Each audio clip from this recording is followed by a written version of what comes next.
hoje nós chegamos ao final de Daniel, não é? Antes que você se assuste, não é o último sermão de Daniel, mas é o fim do livro de Daniel, não é? A Bíblia está dividida em capítulos, e o final do capítulo de Daniel do livro de Daniel, começa no capítulo 10. O capítulo 10, 11 e o capítulo 12 são os capítulos finais. Essa é a última visão, é o último assunto a ser tratado, e ele é tratado nesses três capítulos. O capítulo 10 é o capítulo que serve como um prefácio para o que virá no capítulo 11 e 12. No capítulo 11 é a visão propriamente dita, essa quarta visão de Daniel, e o capítulo 12 são exortações a respeito diante de tudo aquilo que Daniel viu, como ele deve se colocar neste mundo, como é que ele deve viver a sua vida. É bem pessoal, não tanto ligado a todo o povo, mas uma exortação a Daniel. O capítulo 10, portanto, ele trata ele é o início desses três capítulos, e ele prepara Daniel para o que virá depois e para algumas coisas que Daniel está vivendo neste momento em que o capítulo 10 relata. Há uma grande guerra, e é mais ou menos sobre isso que o final de Daniel trata, uma grande guerra, um grande momento de tribulação, de angústia, mas no meio disso tudo, das angústias da tribulação, o capítulo 10 surge como uma fonte de conforto e fortalecimento para Daniel. É aqui onde Deus proporciona a Daniel a segurança, o conforto e a certeza de que ele é amado por Deus. E ele faz isso de uma forma maravilhosa, extraordinária. Ele permite Daniel ver Cristo. Ele permite que Daniel tenha uma visão da batalha espiritual que todo o povo de Deus enfrenta e como Deus tem cuidado dessa batalha. Ele permite que Daniel veja a sua providência, o seu cuidado. E Daniel, nessa passagem, está muito fraco, muito abatido, mas por várias vezes o Senhor renova as suas forças, o põe de pé e o conforta para aquilo que o povo de Deus tem que enfrentar enquanto a salvação definitiva não vem. Só para trazer a sua memória, desde o capítulo 6, desde o capítulo 7, melhor dizendo, nós estamos naquela parte escatológica, apocalíptica de Daniel, onde o livro se transforma literalmente em um livro profético, sempre olhando para o fim. E a cada capítulo que você avança, a partir do capítulo 7, é como se uma lente de aumento fosse dando foco cada vez mais próximo de acontecimentos que são narrados no começo de uma forma bem geral. Então, nós vimos no capítulo 6 aquela visão dos animais, reduziu-se para 2 animais, não é, que simbolizavam a Pérsia e a Grécia. No capítulo 8, nós fomos ainda um pouco mais profundo, e agora no capítulo 10, a partir do capítulo 10, nós temos todos os detalhes daquilo que irá acontecer desde a chegada de Ciro até a vinda do Messias, o Senhor Jesus Cristo. Vários acontecimentos tenebrosos irão acontecer, desde que Ciro conquistou a Babilônia até a vinda do Messias. E é necessário estar preparado para isso. É necessário saber que Deus batalha pelo seu povo, porque, de outra forma, é possível que nós fiquemos desfalecidos e não mais creiamos que Deus está no controle da situação. Nós já há muito temos estudado aqui, desde o capítulo 24 de Mateus, sobre as coisas que são sinais do tempo, que anunciam a vinda de Jesus. Daniel está sendo preparado para aquilo que iria acontecer antes do advento, antes de Jesus Cristo vir pela primeira vez, o nascimento de Jesus.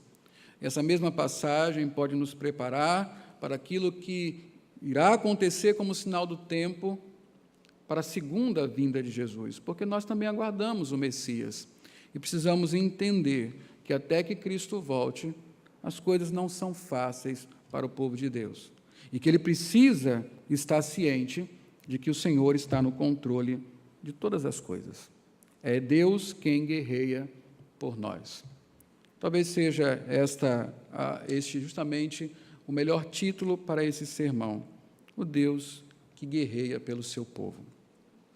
Vamos então ao versículo 1. Eu vou lendo e à medida que eu leio, nós vamos serão dadas as explicações e aplicações para a nossa vida. Capítulo 10, a partir do versículo 1, diz assim: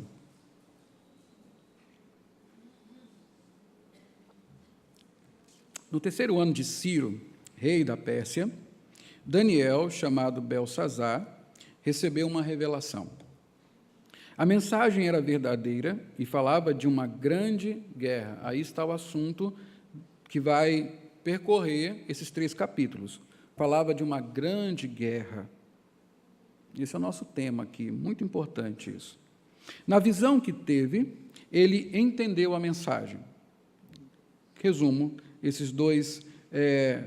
esse primeiro versículo. Naquela ocasião, eu, Daniel, passei 3 semanas chorando. Quanto dá 3 semanas? Em dias? Esse é um número importante nessa passagem. 3 semanas, 21 dias. É muito importante esse número, eu quero que você guarde em sua mente. Outra coisa importante aqui é que nós vimos na semana passada, no capítulo 9, a visão das 70 semanas. O que há diferente na descrição daquelas semanas do capítulo 8 para esta aqui do capítulo 9, para essa aqui do capítulo 10? Lá no capítulo 9, só está assim, 70 setes, que é como está no literalmente, 70 semanas. Não diz exatamente se é de dias, se é de anos, se é de meses. O que nós sabemos é que, na Bíblia, as semanas, geralmente, são de dias ou de anos. Por que nós interpretamos aquilo lá como semana de anos? Porque o tempo decorrido, os 490 anos, são quase que exatos, e, dependendo do intérprete, são exatos para todos os acontecimentos anunciados na profecia. A outra razão está aqui, porque aqui está escrito literalmente 7 setes, não é isso? 3 setes de dias, ou 3 semanas de dias, literalmente semanas de dias, para diferenciar da visão passada. Aqui nós estamos falando de dias. Daniel, ele passou por 3 semanas, por 21 dias, chorando. Isso nos revela uma grande tristeza de Daniel, não é? A primeira visão, lá do capítulo 9, acontecera 2 anos antes disso aqui, e aqueles 2 anos, Daniel teve um impacto muito grande em sua alma, quando ele percebeu que os 70 anos de cativeiro estavam acabando, e que ele precisava buscar o Senhor. E ele buscou o Senhor de luto. Ele diz que parou de comer, se vestiu de saco, jogou cinzas na cabeça e buscou o Senhor. 3 anos mais tarde, vemos Daniel novamente dizendo que passou um período muito grande, 21 dias, quase um mês, chorando. Por que ele estava chorando? Isso é importante. Nós vamos ver daqui a pouco. Diz: não comi nada saboroso, carne e vinho nem provei, e não usei nenhuma essência aromática até se passarem as 3 semanas. Daniel fez um jejum profundo. Ele absteve-se de bebida e de comida, e também de cuidar, né, de tudo que dá prazer, de tudo que alegra. Ele se afastou de tudo isso.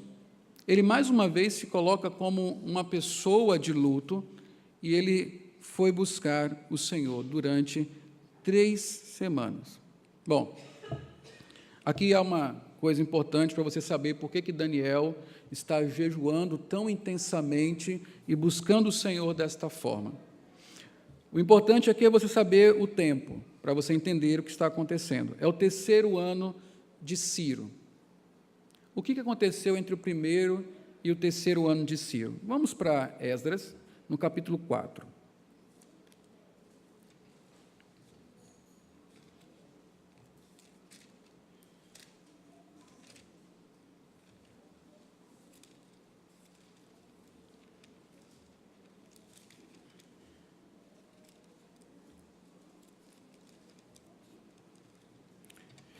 Esdras, no capítulo 4.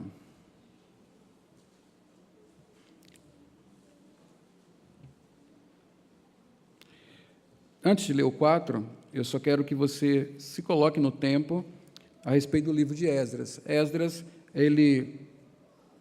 o período de Esdras e de Daniel coincidiram até determinado momento, não é? Daniel, ele observou o que aconteceu no tempo de Esdras. Veja o começo aí, no capítulo 1, o que está escrito no versículo 1. Aí você vai entender que Esdras e Daniel viveram a mesma época. Esdras, logicamente, mais novo que Daniel, viveu mais tempo depois. Diz assim: no 1º ano do reinado de Ciro, rei da Pérsia, a fim de que se cumprisse a palavra do Senhor falada por Jeremias, o Senhor despertou o coração de Ciro, rei da Pérsia, para redigir uma proclamação e divulgá-la em todo o seu reino, nestes termos. Aí os termos da proclamação eram justamente que o povo que estava cativo de Israel, na Babilônia, estava livre para voltar para Jerusalém e reconstruir as coisas.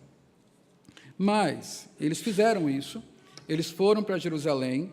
No 1º ano, colocaram os alicerces do templo, começaram a obra, mas no capítulo 4 nos é informado outra coisa que aconteceu. Praticamente, provavelmente, já no 3º ano do reinado de Ciro. Foi o tempo de construir os alicerces, começar a refazer o muro, e aí o que aconteceu no capítulo 4? Diz assim, Esdras 4 agora, versículo 1. Quando os inimigos de Judá e de Benjamim souberam que os exilados estavam reconstruindo o templo do Senhor, o Deus de Israel, foram falar com Zorobabel. Zorobabel era o governante dos exilados lá em Jerusalém, e com os chefes das famílias. Vamos ajudá-los nesta obra, porque, como vocês, nós buscamos o Deus de vocês e temos sacrificado a Ele desde a época de Esar-Hadom, rei da Assíria, que nos trouxe para cá. Esses são os samaritanos, uma mistura de hebreus com gentios. Eles queriam ajudar na construção do templo. Na verdade, isso era uma estratégia, um estratagema para atrapalhar a construção do templo. Versículo 3. Contudo, Zorobabel, Jesua e os demais chefes das famílias de Israel responderam: não compete a vocês a reconstrução do templo de nosso Deus. Somente nós o construiremos para o Senhor, o Deus de Israel, conforme Ciro, o rei da Pérsia, nos ordenou. Então, gente da região começou a desanimar o povo de Judá e a atemorizá-lo para que não continuasse a construção. Pagaram alguns funcionários para que se opusessem ao povo e frustrassem o seu plano. E fizeram isso durante todo o reinado de Ciro, até o reinado de Dario, rei da Pérsia. Voltando para Daniel, é esse exatamente o tempo que Daniel está vivendo.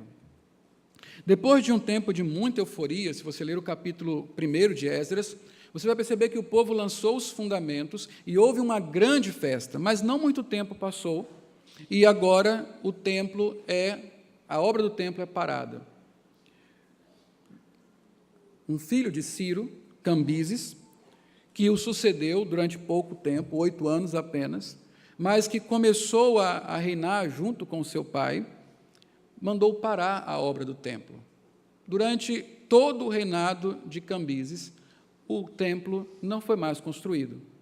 E o pior, por causa da oposição e por causa do desinteresse do próprio povo, do alicerce até a retomada da construção, passaram-se 16 anos.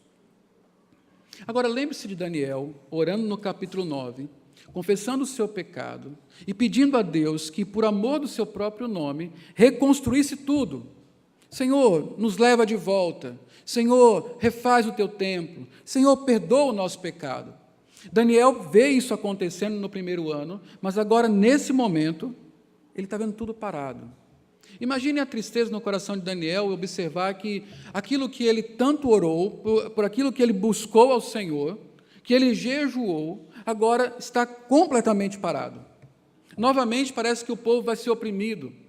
Cambises era um rei muito opressor, um homem muito mau. A história conta que era um homem extremamente cruel, e o povo de Deus está novamente nas mãos desse homem.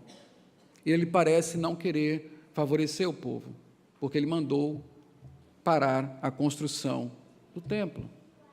É isso que está entristecendo o coração de Daniel. A restauração do povo de Deus parou. A esperança que eles tinham de uma nova era, de finalmente estarem livres em Jerusalém, com o templo pronto para adorar o Senhor, vivendo novamente, usufruindo, melhor dizendo, do pacto, parece que tudo isso vai parar. E Daniel, durante 21 dias, se recolhe diante da gravidade do problema que o seu povo está passando e afasta-se de tudo que dá prazer para buscar o Senhor. 21 dias de jejum. Daniel, é maravilhoso você ler a história de Daniel, observar Daniel e o cuidado que ele tem com o povo de Deus. Daniel, a Bíblia não fala de nenhum ato falho dele, de nenhum pecado que ele tenha cometido. Nós sabemos que ele pecou porque ele mesmo disse que confessou o seu pecado e o pecado do povo. Mas nós somos o tempo todo surpreendidos com o amor que Daniel tem pelo povo de Deus. Olha, essa época aqui é a mesma época em que Daniel foi à cova dos leões. É o mesmo período, é o mesmo ano em que ele foi para a cova dos leões. Nós não podemos dizer se antes ou depois da visão, mas é exatamente nesse período. Com tudo isso aqui, Daniel ainda está disposto a não abandonar o Senhor. Com todo esse sofrimento, com toda essa dor, com toda essa decepção agora, Daniel ainda está disposto, ou foi, ou ainda irá, não sabemos, mas ele esteve disposto a ir à cova dos leões, por causa do nome de Deus, por causa do povo do Senhor. Daniel é um homem que ama o povo do Senhor. E ele ama o povo do Senhor porque ele ama o Senhor profundamente. Ele honra o nome de Deus. Ele quer ver o nome de Deus exaltado. E quando parece que as coisas vão se estagnar, que não vai dar certo, ao invés de se desesperar, de abandonar tudo, Daniel abandona os seus prazeres e jejua ao Senhor, pedindo ao Senhor que, mais uma vez, restaure o seu povo. A grande lição, o grande ensinamento aqui, nesses versículos, é justamente sobre o nosso interesse quando as coisas vão muito mal para o povo de Deus. Estamos falando de uma coisa muito prática, um meio de graça, o jejum. O jejum que nos é ensinado pelo próprio Senhor Jesus Cristo. Quando a oposição de Satanás é grande, tão grande que nós sequer conseguimos expulsá-lo, Jesus Cristo fala, com esse tipo de casta, só com jejum e oração. Quando estamos diante da cruz e tentados a fugir, ao invés de enfrentar a cruz, como fizeram os discípulos na noite anterior, ou na noite em que Jesus foi entregue, Jesus falou, vigiem, orem, para que não entrem em tentação. E a oração sempre ligada, a oração urgente, a oração desses momentos calamitosos, sempre ligada ao jejum. Irmãos, nós vemos Daniel aqui, olhando para a calamidade que se coloca diante para o seu povo, e ele vai jejuar. Ele se abstém de tudo para buscar o Senhor. A igreja precisa aprender sobre isso. Nós precisamos aprender sobre isso. Isso faz parte da nossa vida devocional, da nossa vida de piedade. Eu preciso aprender sobre isso. O jejum que busca a restauração.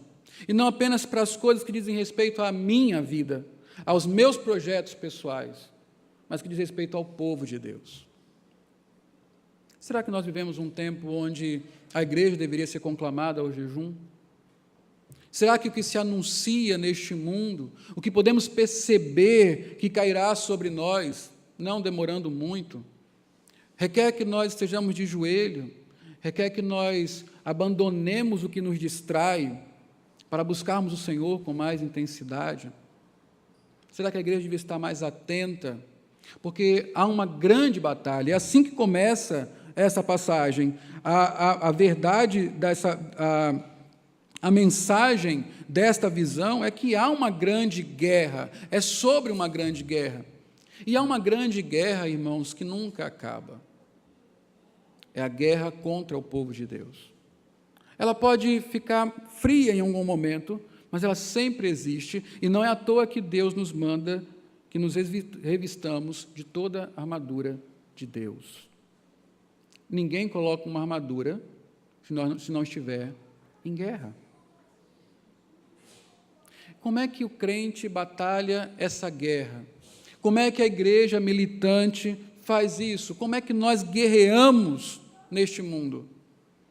Se a nossa luta não é contra a carne ou sangue, não são com armas físicas ou materiais, são com armas espirituais. Certamente o jejum é uma dessas armas que nós devemos lançar mão em prol do povo de Deus. Daniel está há 21 dias sem comer, afastado de todo o prazer, nem perfume ele está botando para não ter um tipo de distração que o afaste a sua mente da calamidade que abate sobre o seu povo. Então ele ora ao Senhor e busca o Senhor desta forma. Vamos ao versículo 4.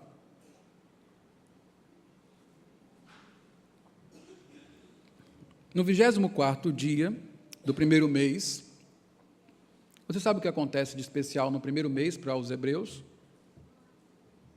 14º dia, primeiro mês, no mês de Nissan, acontece o quê?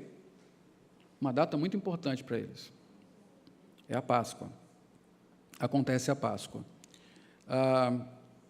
Uma coisa, hoje nós falávamos de manhã, meditando no Salmo 78, sobre um povo que esquece, não é? Um povo que sempre esquece o que Deus faz. É interessante que você não tem, mesmo quando o reino foi dividido, não é? O povo esqueceu de comemorar a Páscoa. Essa foi uma das razões porque Deus trouxe juízo para aquele povo. Ele esqueceu de comemorar a Páscoa. Eu não sei, Daniel, particularmente, o que ele fazia, mas é certo que o povo de Deus no exílio também se esqueceu de comemorar a Páscoa. É interessante você olhar para esse texto aqui e observar que os acontecimentos dele acontecem justamente no mês em que se celebra a Páscoa judaica. Então, no 24º dia do primeiro mês, 10 dias depois da Páscoa, né, estava eu em pé, esse é o começo do relato da visão, junto à margem de um grande rio, o Tigre. Olhei para cima, e diante de mim estava um homem vestido de linho, com um cinto de ouro puríssimo na cintura. O seu corpo era como o berilo, o rosto como relâmpago, os olhos como tochas acesas, os braços e pernas como um reflexo do bronze polido, e a sua voz era como o som de muitas águas. E aqui nós temos a visão de Deus, a visão que Deus dá a Daniel, em um momento em que ele está abatido, muito triste, e já há 21 dias sem comer, sem ter nenhum tipo de prazer. Como é que Deus começa a confortar o seu filho? Veja, Daniel está há 21 dias orando ao Senhor, e agora o Senhor lhe dá a resposta. Daniel está há 21 dias com a sua alma aflita, e agora o Senhor começa a trazer alento para ele. E o que ele faz Daniel ver em primeiro lugar? Quem será este ser aqui que Daniel viu de início na sua visão? Daniel, mais uma vez, encontrou-se com Cristo, lá no Antigo Testamento. Essa descrição deste ser aqui é a mesma que nós encontramos em Apocalipse, no capítulo 1. Vamos lá para Apocalipse.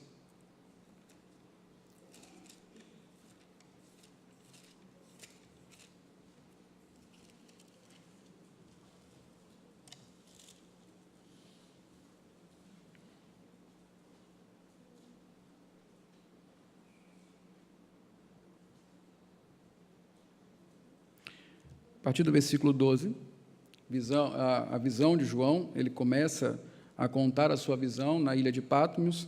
Ele diz o seguinte: voltei-me para ver quem falava comigo. Voltando-me, vi 7 candelabros de ouro, e entre os candelabros alguém semelhante a um filho de homem, com uma veste que chegava aos seus pés, e um cinturão de ouro ao redor do peito. As mesmas descrições de Daniel.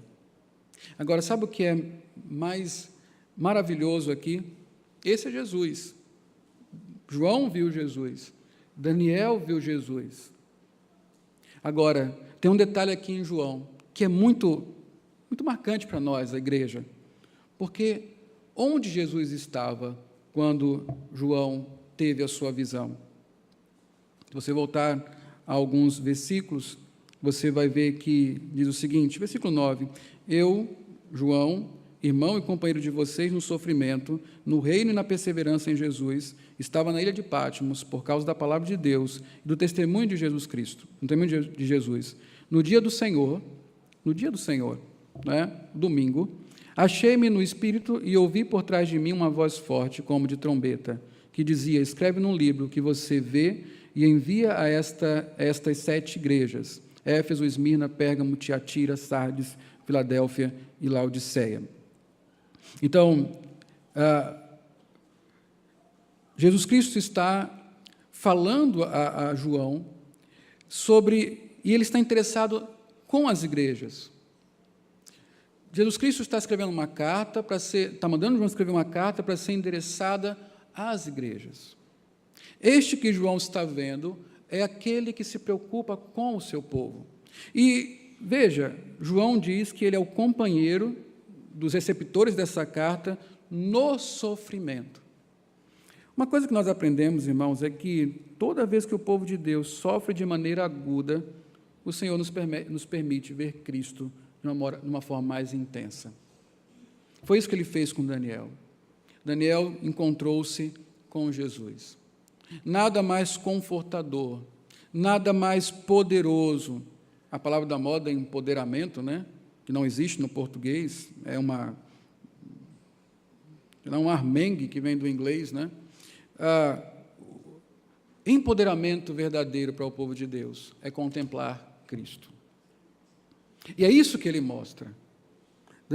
O Senhor mostra Jesus Cristo, uma visão gloriosa de Cristo, um grande homem, um homem experiente, vestido como um sacerdote, glorioso. Todos esses materiais aqui que descrevem Cristo mostram a sua glória.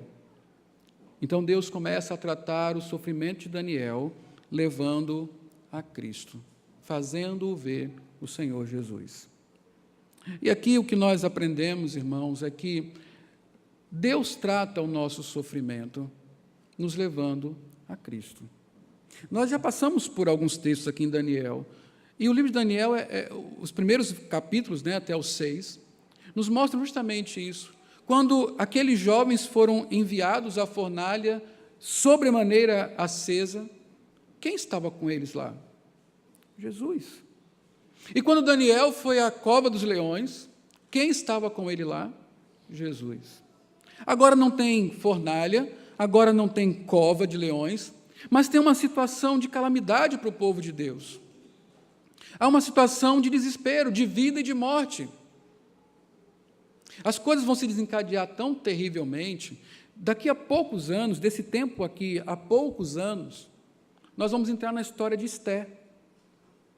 O que acontece no tempo de Esté? Há uma conspiração para assassinar o povo de Deus. Então, imagine todo esse sofrimento, toda essa expectativa de mal.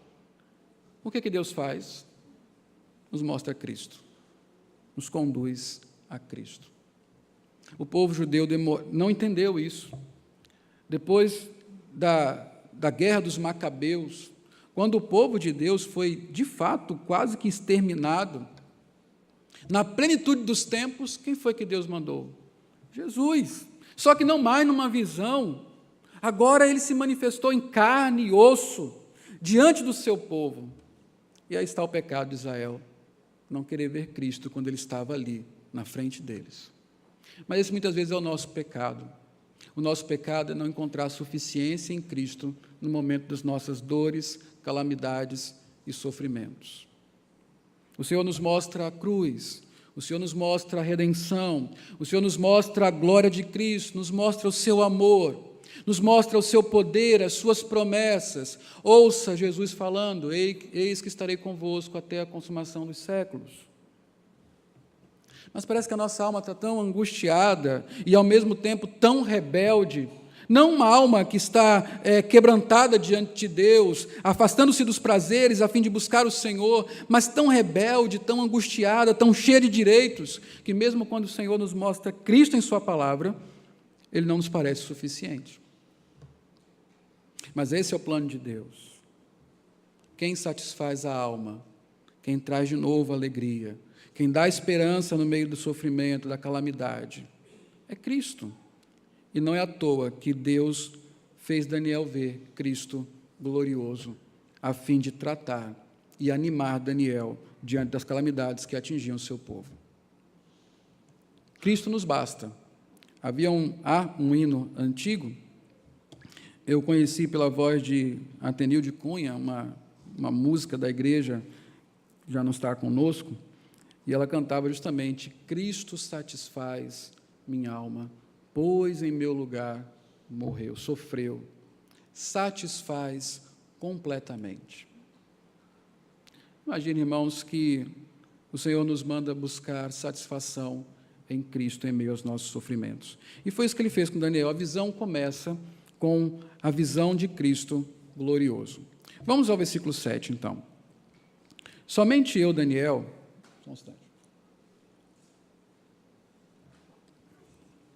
Somente eu, Daniel, tive a visão. Os que me acompanhavam nada viram, mas foram tomados de tanto pavor que fugiram e se esconderam. Algo parecido com o que aconteceu com Paulo, quando estava indo para a cidade de Damasco e teve uma visão de Cristo, ninguém viu nada, só ouvia a voz. Alguma coisa parecida aconteceu aqui. Assim fiquei sozinho, olhando para aquela grande visão. Interessante. Fiquei sem forças, muito pálido e quase desfaleci. Então eu o ouvi falando, e ao ouvi-lo caí prostrado, rosto em terra, e perdi os sentidos. Foi demais para Daniel a visão. 21 dias jejuando, depois encontra-se com Cristo glorioso. Ele quase morreu, ficou pálido, perdeu as forças, e quando ouviu a voz, caiu por terra desfalecido.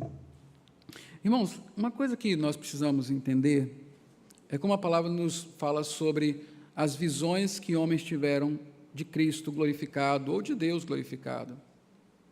Não houve um sequer que não tenha caído como se estivesse morto quando viu Deus.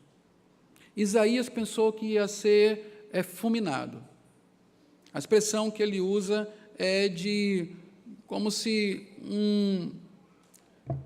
ele fosse realmente estraçalhado, fulminado, ele fosse vaporizar. Elias, a mesma coisa. Daniel, exatamente a mesma coisa. E olhe que são homens, a própria Bíblia fala sobre eles como homens dos quais o mundo não era digno. tamanho a piedade, a santidade desses homens.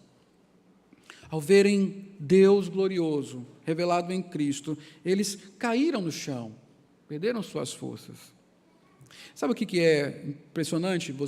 É importante você observar isso aqui? É a forma como hoje nós vemos as pessoas falarem de suas visões, ditas visões. Todo mundo hoje vê Deus, vê Cristo e sai pulando, sai gritando, sai rindo. Mas isso não acontece na Bíblia. E olhe, eu conheço muita gente boa, muitos homens piedosos, mas eu não sei se algum deles chega perto de Daniel. Como é que as pessoas hoje veem Cristo e nada muda na vida delas? Como é que elas veem Cristo e não há temor em seus corações? Como é que veem Cristo e simplesmente não conseguem envergonhar-se, no mínimo, pelo vexame que é ser o que é, um pecador diante do santo? É engraçado como nós perdemos a reverência. É engraçado como nós não sabemos, não temos a mínima noção de quem é Deus, da sua glória, do seu poder. Nós simplesmente ficamos que nem uns bobos diante da visão de Deus. Veja nós no culto, veja a nossa devocionalidade, veja o nosso temor a Deus.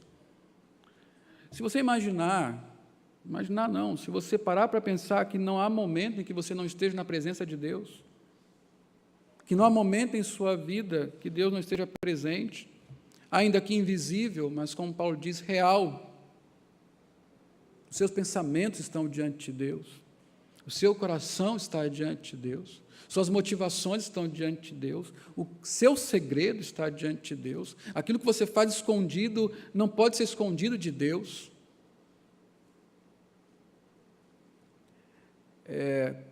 Quando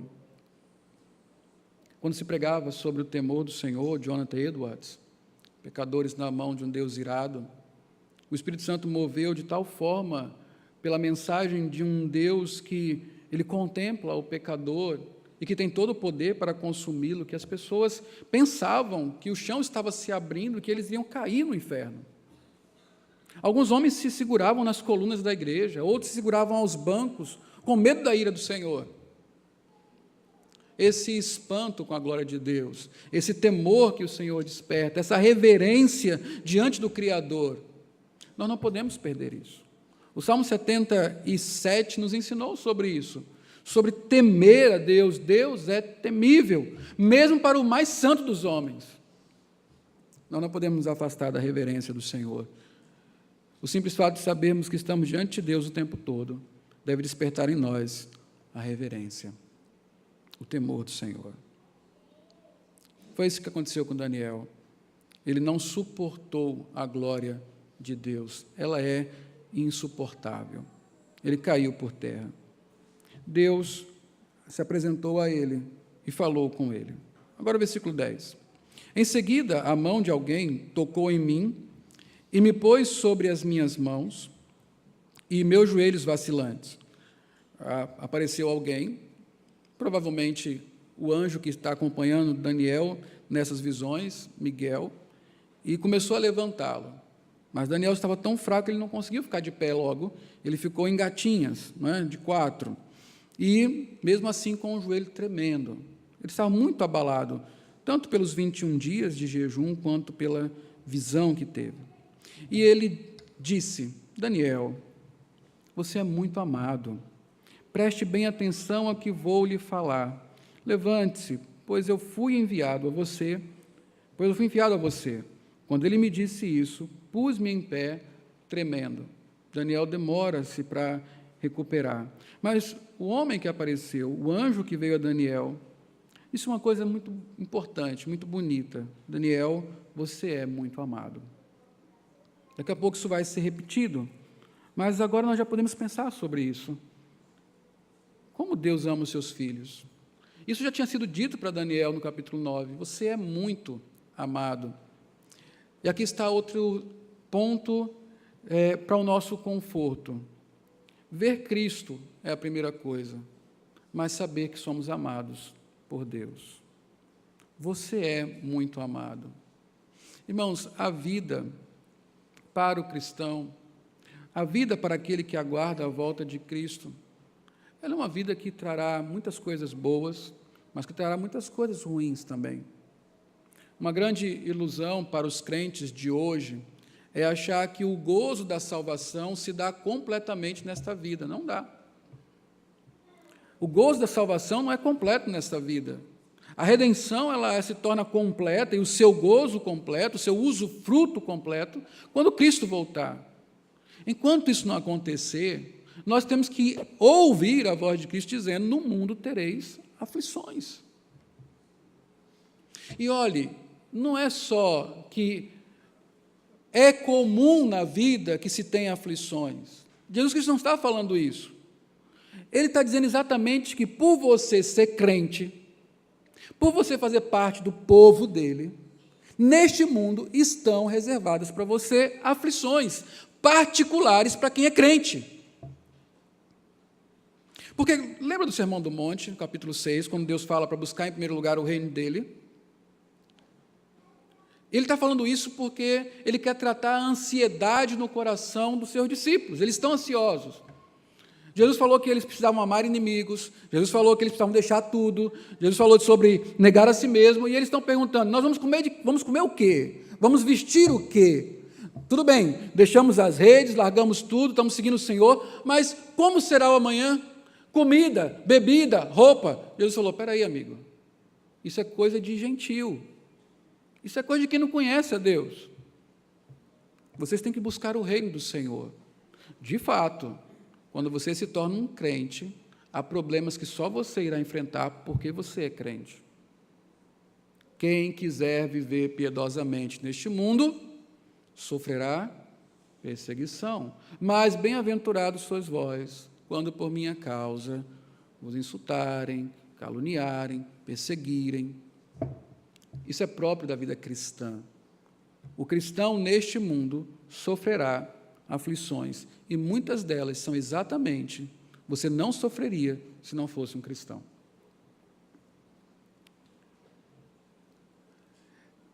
Nesse ponto, é necessário que você saiba, você é muito amado, apesar das aflições, apesar das calamidades, apesar dos problemas que vêm porque você abraçou a Cristo. Apesar de a vida parecer que está fora de controle, apesar de parecer que está tudo errado, apesar de parecer que tudo piorou, apesar de você ter ficado doente, apesar de você ter perdido o emprego, apesar de você ser caluniado, apesar de você perder amigos, apesar de tudo, de todo o prejuízo que o Evangelho traz, porque o Evangelho é perda. Quem quiser ganhar a vida tem que perder, mas quem quiser perder, irá ganhar. O Evangelho é assim, essa é a forma de Deus pensar. Quando Paulo escrevia aos Romanos, e eles estavam passando um tempo de calamidade, perseguição, capítulo 8 é escrito nesse contexto. Paulo começa dizendo: para mim tenham por certo que as aflições do tempo presente não podem ser comparadas com a glória que irá ser revelada em nós. E ele continua dizendo, mais adiante: todas as coisas cooperam para o bem daqueles que amam a Deus. E depois ele continua, na sequência do capítulo, dizendo: ora, aquele que não nos poupou o seu próprio Filho, acaso não nos dará com ele todas as coisas? E ele conclui falando sobre quem nos separará do amor de Deus que está em Cristo Jesus, nosso Senhor. Há uma certeza neste mundo para os crentes: você é muito amado. Você é amado por Deus. Isso não lhe coloca numa bolha, isso não lhe coloca em um caminhão blindado, isso não lhe coloca numa redoma, pelo contrário. Deus deixa você entrar em covas com leões, Deus fará você entrar em fornalhas muitas vezes, você irá enfrentar este mundo com essa batalha enorme contra o crente, mas nessa batalha há uma arma interior que não pode ser abandonada: saber que você é muito amado. Você pode ser odiado por todos, mas você é amado por Deus. Daniel, você é muito amado. E este amor é interessante, porque Deus não é romântico, você sabe disso. Deus não é dado a aquelas palavrinhas doces. Deus prova o seu amor. Com Deus é assim: você quer saber que eu te amo? Olhe para a cruz. Olhe a crucificação, veja o meu filho ensanguentado, veja o sofrimento infernal que ele teve, veja como ele assumiu, se tornou pecado e maldição em seu lugar. Olhe para essas coisas e você vai saber o quanto eu te amo. Olhe para isso e você vai ter certeza que eu amo você. Se é bom para o nosso conforto, para lutarmos a batalha, vermos o Cristo glorificado, é importante também que vejamos o Cristo crucificado. Aquele que provou o seu amor por nós, quando nós éramos inimigos, em seu Filho Jesus crucificado. É por isso que Paulo fala: nada nos separará do amor de Deus que está em Cristo Jesus. Daniel, você é muito amado. Então, o anjo fala isso. Vamos ao versículo 12. Ele prosseguiu: não tenha medo, Daniel. Não tenha medo, Daniel. Desde o primeiro dia em que você decidiu buscar entendimento e humilhar-se diante de seu Deus, suas palavras foram ouvidas e eu vim em resposta a elas. Mas o príncipe do reino da Pérsia me resistiu durante 21 dias. Então Miguel, um dos príncipes supremos, veio à minha ajuda, pois eu fui impedido de continuar ali com os reis da Pérsia. Agora vim explicar-lhe o que acontecerá ao seu povo no futuro, pois a visão se refere a uma época futura. Dentro das guerras, das calamidades, dessa grande guerra que está sendo anunciada para Daniel e para o seu povo, o anjo fala com Daniel: não tenha medo, não tenha medo. E há uma relação profunda entre amor e medo. Lá em 1 João, ele fala: o verdadeiro amor lança fora o medo. Há uma relação íntima entre experimentar o amor e não ter medo. Só mesmo quem pode confiar no amor do Pai sabe que pode andar com Ele em qualquer lugar, não é? Os meus filhos não confiam tanto assim no amor do Pai, não é? Eles não andam comigo por todo lugar, nem fazem tudo o que eu peço para eles fazerem, às vezes com medo de alguma coisa. Mas é interessante quando um filho confia e que seu pai fará tudo por ele, ele não se importa de caminhar pelos lugares mais difíceis. Acho que o pastor João Bic, ele conta uma história a respeito dele e seu filho. Estavam caminhando na rua e chegou um momento que eles precisavam passar por um beco muito escuro, estreito, daqueles lugares que nós queremos evitar, mas não tinha jeito, ele teve que passar por ali. E ele disse que estava caminhando por aquele beco e o seu coração estava bastante amedrontado. Mas ele percebeu que o filho dele estava caminhando muito corajosamente, não é? E ele olhou para o menino e falou: você não está com medo? Ele falou: não, eu estou com o senhor. Eu sei que o senhor vai cuidar de mim. É exatamente isso, não é? O que nós estamos vendo aqui é um Deus que está dizendo: olha o caminho que está pela frente. É um beco escuro. E esse beco, eu posso garantir para vocês, está cheio de meliantes. Há pessoas aqui que querem matar o povo de Deus. Mas eu vou estar com vocês. Você é muito amado, Daniel. Eu sou o seu Deus, eu sou o Deus desse povo. Nós vamos caminhar juntos esse trajeto. Não tenha medo. Não tenha medo do que virá. Não tenha medo do que está sendo anunciado. Não tenha medo da grande guerra. Afinal de contas, você é muito amado. Nós somos o povo de Deus. Não tenha medo, é o que o anjo diz. Mas aqui é uma coisa interessante que deve ser vista. O anjo diz para Daniel que, depois de dizer não tenha medo, diz assim: desde o primeiro dia em que você decidiu buscar entendimento e humilhar-se diante do seu Deus, suas palavras foram ouvidas. Quando foi o primeiro dia? 21 dias atrás. Daniel não está há 3 semanas jejuando? 21 dias. Há 21 dias, quando Daniel começou a buscar, a resposta estava pronta para ser dada. Mas, olha o que aconteceu.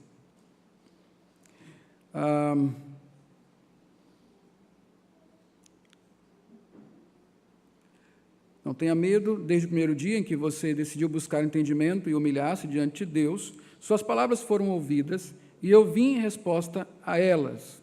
Mas, versículo 13, mas o príncipe do reino da Pérsia me resistiu durante 21 dias.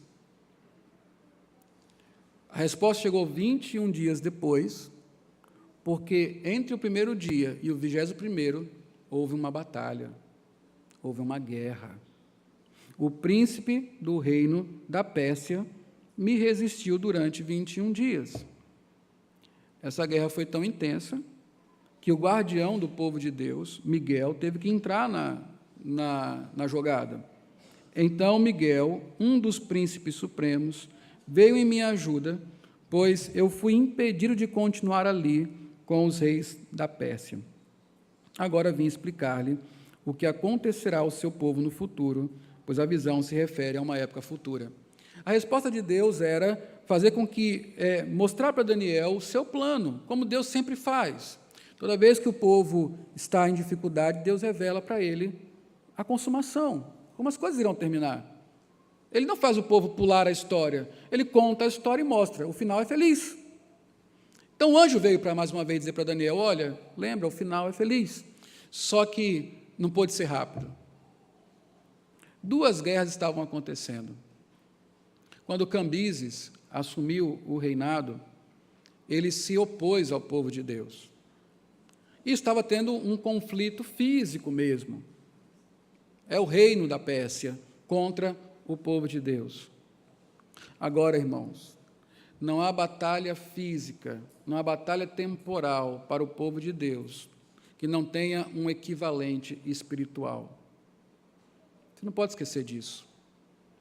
É por isso que a Bíblia fala, e nós não podemos esquecer, a guerra não é contra carne ou sangue. Eles são apenas instrumentos de Satanás, que se coloca contra o povo de Deus constantemente. Essa passagem é muito interessante, porque Daniel está triste, ele está aflito pelo que ele está vendo fisicamente, toda esse empecilho que a Pérsia está botando para a reconstrução de Jerusalém. Então o anjo vem e diz, Daniel, essa guerra, ela acontece primeiramente nas regiões celestiais, na parte espiritual. É nesse sentido que nós cremos em batalha espiritual. Não é aquela coisa de demônio territorial, não. O mundo está sendo conquistado por Cristo, e isso não sai barato. Você foi conquistado por Cristo. Jesus amarrou o valente e está saqueando a sua casa, tomando de volta o que lhe pertence. E você acha que isso é uma coisa tranquila? Que Satanás vai ficar contente com isso? Vai entregar isso de mão aberta? Não há uma luta que você trave pessoalmente que não tenha uma batalha espiritual acontecendo por trás, uma só sequer. Quando você ora pelo seu filho, acredite, há uma batalha espiritual por trás disso. Quando você ora por seu esposo ou por sua esposa, não é apenas a sua oração contra problemas que aparecem no seu cônjuge, mas há uma batalha espiritual acontecendo nesse momento. Quando você ora por sua igreja, e às vezes é tão demorada a resposta, acredite, não é porque Deus não se interessa nisso, e nem porque Ele seja fraco, é porque uma batalha está sendo travada. A vida do crente é dentro de uma grande batalha, sobretudo uma batalha espiritual.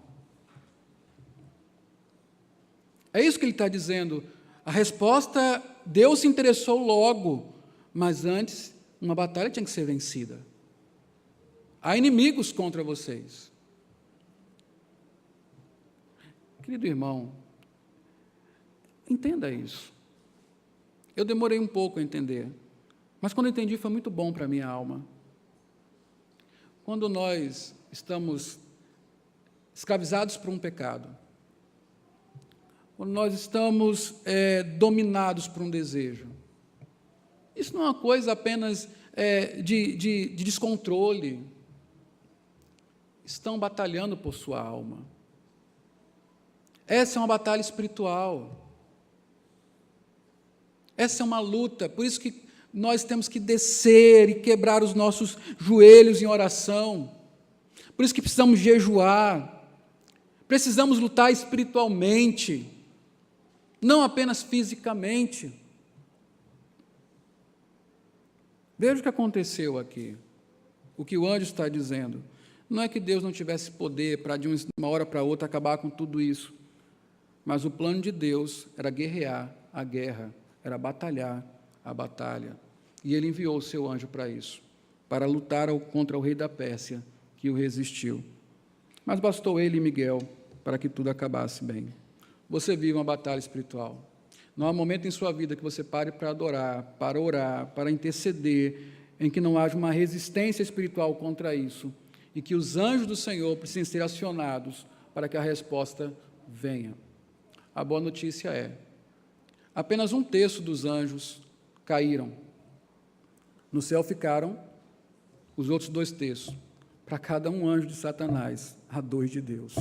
A vitória é certa. E o pior não é isso, né? O melhor não é isso. Não é apenas quantitativo, é qualitativo.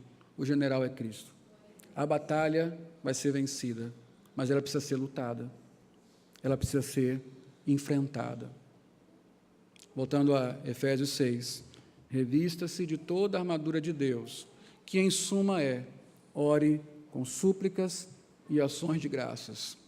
Revista-se da palavra e você será vitorioso. Vamos ao final do texto, a partir do versículo 15. Ele está querendo anunciar uma guerra futura, mas ele já mostra para Daniel que ele vive uma batalha exatamente agora, e ela é espiritual. 15. Quando ele me disse isso, prostrei-me, rosto em terra, sem conseguir falar. Então um ser que parecia homem tocou os meus lábios, e eu abri a minha boca e comecei a falar. Eu disse àquele que estava em pé diante de mim: estou angustiado por causa da visão, meu Senhor, e quase desfaleço. Como posso eu, teu servo, conversar contigo, meu Senhor? Meu Senhor, minhas forças se foram e mal posso respirar. Mais uma vez, Daniel se mostra extremamente afetado por aquela visão. O ser que parecia homem tocou em mim outra vez e me deu forças. Ele disse, mais uma vez, não tenha medo. Você que é muito amado, que a paz seja com você. Seja forte, seja forte. Mais uma vez, o Senhor traz o seu consolo com a sua palavra. Ele reforça, não tenha medo. Ele reforça, você é muito amado. Então ele exorta, não tenha medo, a paz seja com você. Irmãos, eu sempre falei para os irmãos que ler Apocalipse, ler literatura apocalíptica como essa, sempre me trouxe medo. E eu acho que traz medo para você também, ou trazia, espero que não traga mais. É um livro que se evita porque é difícil. Eu não me lembro de ter ouvido sermões em Daniel, no meu tempo de membro de igreja. Polêmico e, às vezes, amedrontador. Interessante é que o capítulo 11 fala de tantas guerras, tantas coisas terríveis vão acontecer para o povo de Deus. Mas Deus começa dizendo, não tenha medo, você é muito amado, a paz seja com você, seja forte. Eu podia pular tudo isso aqui para terminar justamente dizendo isso, porque é isso que Deus quer dizer para o seu povo. Foi isso que ele disse para Daniel e quer dizer para nós. Você é muito amado, não tenha medo. Shalom, a paz seja com você. Simplesmente seja forte. Seja forte. Paulo, ele fala, fortaleçam-se no Senhor. no seu grande poder. Ele não está dizendo para a gente ficar usando a nossa própria força, ele está dizendo simplesmente, descanse em mim, confie no meu poder, porque essa história, quem escreveu, fui eu. E eu é que sei os pensamentos que eu tenho a respeito de vocês. São pensamentos de bem e não de mal. Por isso, seja forte. Seja forte. Porque se você não for forte, você vai para o lado do inimigo. Parece que para o lado do inimigo as coisas estão dando melhor. Quem não consegue resistir, desiste da batalha e muda de lado. Sempre foi assim. Portanto, irmão, seja forte. Os versículos finais dizem, ditas essas palavras, senti-me fortalecido e disse, fala, meu Senhor, visto que me deste forças. É outro Daniel, não é isso? Daniel sempre caindo, sempre tremendo, quase desfalecendo, desfalecido em algum momento, agora diz, fala, meu Senhor, porque me deste forças. Então ele me disse, você sabe por que vim? Tenho que voltar para lutar contra o príncipe da Pérsia. A luta, e logo que eu for, chegará o príncipe da Grécia, mas antes lhe revelarei o que está escrito no livro da verdade. E nessa luta, ninguém me ajuda contra eles, senão Miguel, o príncipe de vocês. A guerra não acabou. Daniel estava forte, mas a guerra não acabou. Quando acabasse com o rei da Pérsia, iria começar com o rei da Grécia. Lembre, o rei da Pérsia e o rei da Grécia fazem parte da besta. A besta pode até no começo ser boazinha, mas ela sempre prejudica o povo de Deus. Quando uma acaba, surge outra. Uma cabeça morre, ainda vem outra. Será assim até que Cristo volte, até que Cristo se manifeste. Nós estaremos numa batalha. A visão é sobre uma grande guerra. Essa guerra é sobretudo espiritual. Ela é contra nós. Ela é contra você que é crente. Mas não se esqueça, você é muito amado. Você é muito amado. Portanto, a paz seja com você. Seja forte. Que Deus nos abençoe. Vamos orar. Ó Deus, nosso Pai, rendemos ao Senhor a nossa gratidão, porque Tu és o nosso Deus que nos amas, que nos dá força, que nos fortalece. Senhor nosso Deus, que Cristo seja a nossa suficiência, que a Sua cruz seja o arrimo da nossa sorte. Ó Deus, que confiemos no Senhor. Que aquilo que temos que enfrentar como crentes não traga desespero às nossas almas, mas seja, Deus, a confirmação do Teu plano que nos diz que aflições virão, que uma grande guerra está sendo travada, que ela é contra o Seu povo, mas que a nossa força esteja no Senhor, no fato de que Tu nos amas, e este amor provado na cruz é suficiente para nós. Que nada nos faça duvidar disso, que jamais sejamos tentados a nos afastarmos dessa verdade.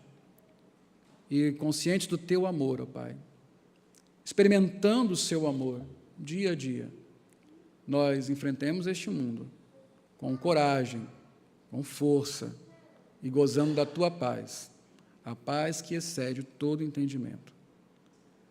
Além dessas batalhas que são diretas contra o povo do Senhor, há irmãos aqui enfrentando batalhas espirituais, particulares, individuais. Há aqueles que lutam contra o pecado, há pais lutando por seus filhos, há aqueles que estão lutando por pessoas amadas, estão perdidas no pecado, a luta contra vícios, a luta contra a imoralidade, aqueles que estão lutando contra o temperamento pecaminoso, a ira, a inveja, o descontentamento. Não paramos de lutar, Senhor, nunca. Faz-nos entender, ó Pai, que não estamos sós nessas lutas. Faça-nos entender que não é possível, não é desejável que desistamos de lutar. Faça-nos entender, ó Pai, que não apenas estamos lutando fisicamente, mas há uma batalha espiritual na qual estamos envolvidos, e que há vitória para nós, porque Cristo é quem nos comanda, porque os teus anjos estão ao nosso redor, porque eles são os nossos conservos, ó Deus, a fim de nos ministrarem conforto e força e batalham conosco. Que o teu reino é invencível e o teu reino está em nossos corações. Ó Deus, ajuda aqueles que nesta noite estão batalhando, ó Pai, para se posicionarem diante do Senhor. Há tantos, ó Deus, que ouvem e endurecem o coração, ouvem e são tentados a ficarem com o mundo, a fazerem a escolha errada. Estão no meio de uma batalha, ó Deus, e o Senhor e eles precisam que o Senhor vença por eles, vencendo os seus corações, ó Pai. Ó Deus, tenha misericórdia de nós, nos fortalece e assim seremos fortes. Em nome de Jesus Cristo. Amém.